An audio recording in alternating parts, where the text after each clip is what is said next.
Question for Chin? 2 games in a row now, you guys have given up over 300 yards passing. What do you guys need to do to kind of fix those woes?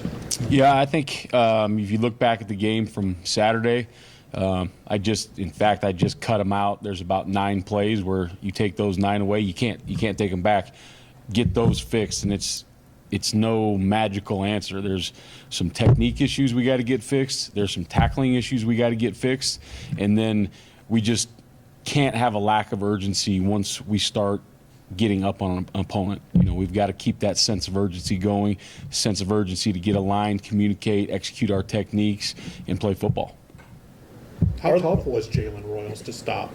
He's a good football player. There's no doubt about it. Fast, physical. He's a thick kid. He's hard to tackle. But once again, this ain't about who we're playing. This is about us getting us fixed first and foremost, and the rest will take care of itself. Erik, when tackling becomes an issue, what do you notice Monday through Friday, and how do you fix it Monday through Friday? Yeah, we spent a lot of time talking about that, and it's getting to the point of the season where you can't.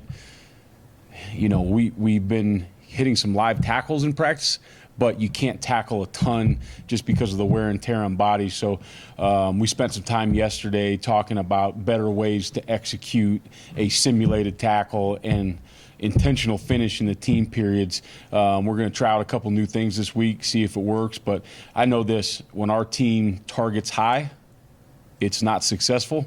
When we target low, it is very successful. So I think the overlying point of emphasis for this week is how do we get them to target low when we're not actually executing a full tackle. The 1 interception through 5 games. I mean, for teams that are passing the ball as much as some of these teams are too, how rare is that, and how much, obvious answer, but how much would that help the passing defense numbers here if you guys can start getting some turnovers? Yeah, obviously that'll help. And we've had a few missed ops, but I think the other part of that is the other teams are doing a pretty good job of having a plan to get the ball out quick. Obviously, we've been successful getting some pressure on quarterbacks, so they've been wanting to get the ball out quick. And, the quick throws, not where you get a ton of picks. Now, you can get them, certainly. That's not where you get a ton of them. It's more when those routes develop downfield. You can get some tips. You can get some overthrows. But we have had some missed ops out there, and those are the ones we have to take away. Last week, but when you're getting as much pressure as you are on the quarterback, is there a little give and take there where I know you never want to give a big play, but are you more susceptible maybe to more one-on-one or more bigger plays in the passing game when you're getting more pressure and sacks as you are? Or? Yeah, I think a little bit. There is a give and take. The ball's got to come out fast. But I don't think the plays that got us the past week for the explosive plays were directly related to pressure issues. Now, if you're bringing 6 and you're putting some guys in a complete one-on-one and those kind of things, that's obviously an issue if you get picked up in protection.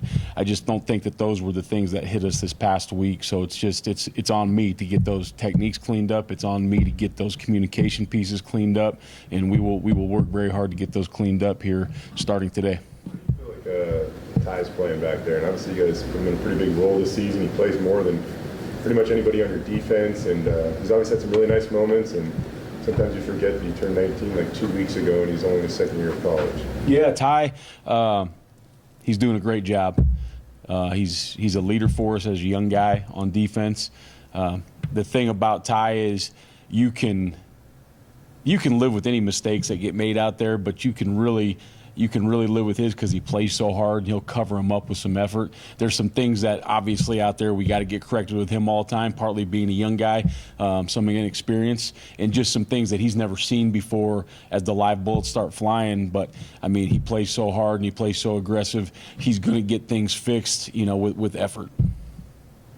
He getting a chance to play in front of family and friends. What do you think this moment means for him?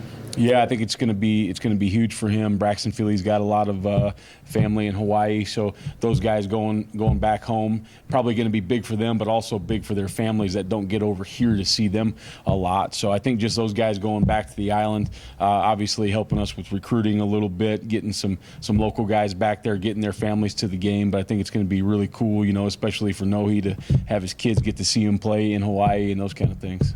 You've only been here a couple of years. I think Boise State's had a history of a lot of great players from Hawaii that have come here and made impacts. And how, I don't know, Friday night you guys get to go out and see some games or what, but what is it about that island and that state that it's got a lot of history here? Yeah, I think just those guys on the island. It's when you're on the West Coast, you almost treat that, no matter where you're at, you almost treat that like an in-state recruiting area, because there is a lot of guys that want to get to the mainland for a little bit.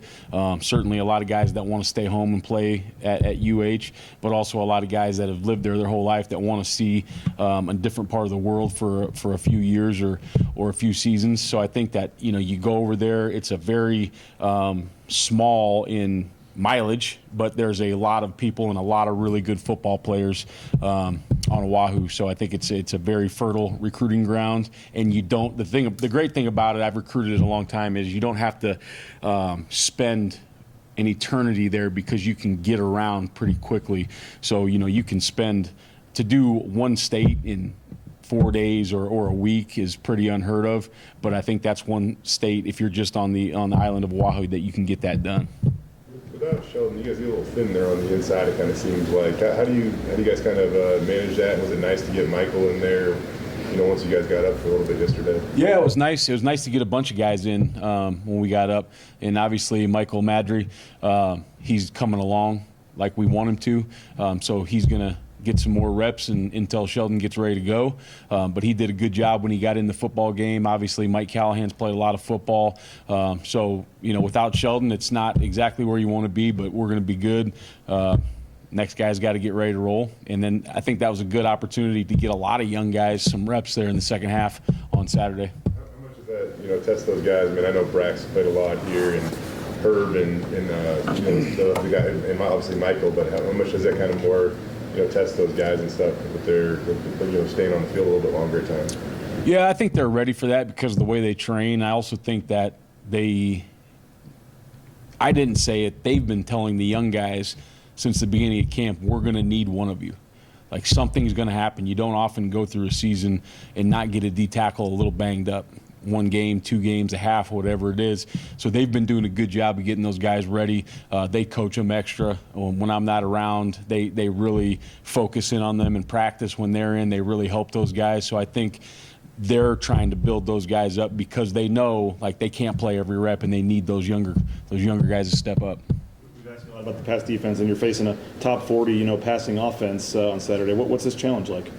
Yeah, obviously, run and shoot style offense. They've done it for a long time. They got a lot of coaches that have been in this system for a long time.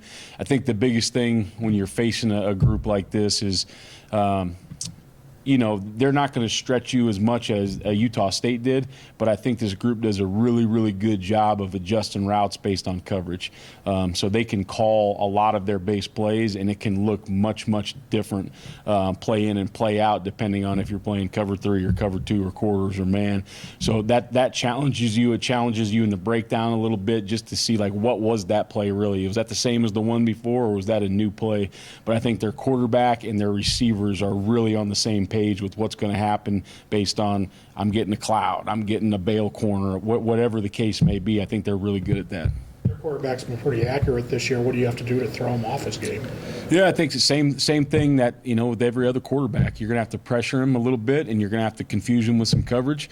And like I said, the biggest thing we have to do is worry about us. We have to get our base techniques, our base fundamentals back to where they were, back to the beginning. And that, like I said, that's on me. I'm going to get that fixed.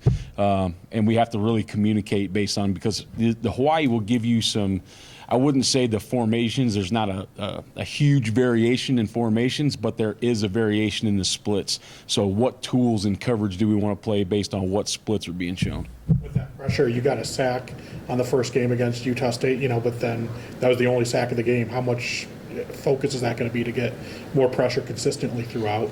Yeah, I think we will try to get a little more pressure. Once again, I thought Utah State did a really good job of getting that ball out quick. We did get a lot of hits on the quarterback. We just didn't get a bunch of sacks. So I think they had a really good plan to get that ball out of his hands. Are any of the numbers skewed just because you're up so many points in games, and whether it's backups coming in or whether it's just other teams just trying to throw it every play because they're down by 30? Like, I mean, do you at all say maybe the numbers aren't as bad, or you're not playing as bad as the numbers look because of that? Or Yeah, probably all the above, but that is what it is, and we got stuff to fix. So I mean, that certainly is a part of it, but there's also a part where that has nothing to do with it, and we got to get things fixed. So, yeah, I don't. You can make stats any way you want, right? Like you gave up 2 big run plays on the end of the half when you're in Hail Mary defense, and those still go in the run stats. But I can't do anything about it. All I know is we've got to get some things fixed, and we're going to get those fixed. And I'll let the stats. Like Patrick tries to give me the stats after every game. I tell him I know I was there. So. How's Jeremiah Irby? Last week you talked about getting Banks coming up. Is there a point now where maybe Banks is challenging to take Jeremiah Irby's spot as a starter? Yeah, I think Banks right now, and Jeremiah's played really good football. Banks has to just be more consistent. I thought he played his best game as a Bronco on Saturday. He did some really nice things. I think he was in 49 snaps or something like that. So he's playing better on special teams. He's playing better on defense. And once that consistency grows, then we can talk about, do you take somebody's job or are you just in the rotation right now? But he's playing. His game has elevated quite a bit since week 1. I was really proud of what he did out there on Saturday.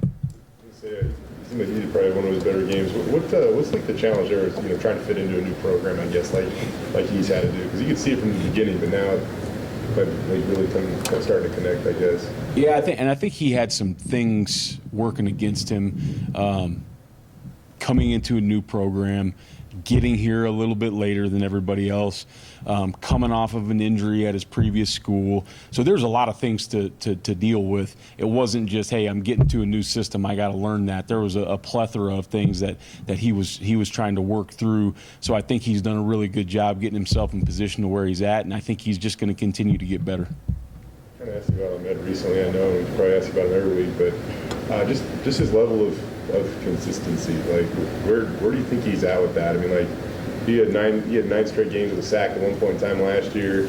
He's on a nice little run again this year.